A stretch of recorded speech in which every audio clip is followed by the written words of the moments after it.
नमस्कार साथियों, पुराने समय में हमारे भारतवर्ष में जो 16 महाजनपद हुआ करते थे, आज हम उनके बारे में पढ़ेंगे। सबसे छोटे होते हैं कबीले, कबीलों से मिलकर बनते हैं जन, काफ़ी सारे जन मिलकर एक जनपद बनाते हैं और काफ़ी सारे जनपद मिलकर के एक महाजनपद बनाते हैं। हमारे भारतवर्ष में 16 टोटल महाजनपद थे। बिहार में 3 महाजनपद आते हैं। एक था अंग जिसकी राजधानी चंपा थी, एक था वज्जी जिसकी राजधानी वैशाली थी और सबसे शक्तिशाली आता है हमारा मगध महाजनपद। मगध महाजनपद की राजधानी राजगृह और गिरिवज्र हुआ करती थी। अब हमारे आते हैं उत्तर प्रदेश के 8 महाजनपद, हम इनके बारे में पढ़ेंगे। सबसे पहले आता है काशी, काशी की राजधानी थी वाराणसी। फिर आता है कौशल, कौशल की राजधानी थी श्रावस्ती जिसको साकेत भी कहते हैं। और एक जहाँ लोकतंत्र था वो है मल्ल महाजनपद, मल्ल की राजधानी थी कुशीनगर।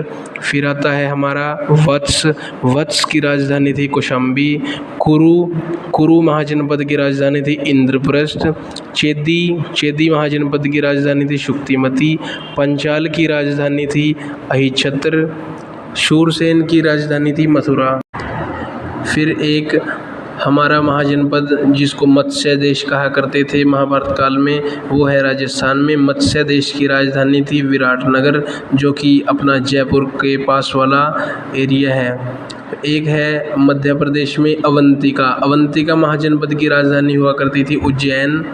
फिर एक आता है हमारा अस्मक, अस्मक महाजनपद की राजधानी हुआ करती थी पोतन या पोटली में।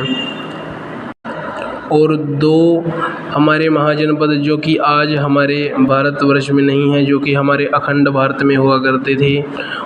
एक है गंधार देश, गंधार महाजनपद की राजधानी हुआ करती थी तक्षशिला। और एक कंबोज महाजनपद था हमारा, कंबोज की राजधानी हुआ करती थी राजपुर या जिसे हटक भी कहते हैं। नमस्कार।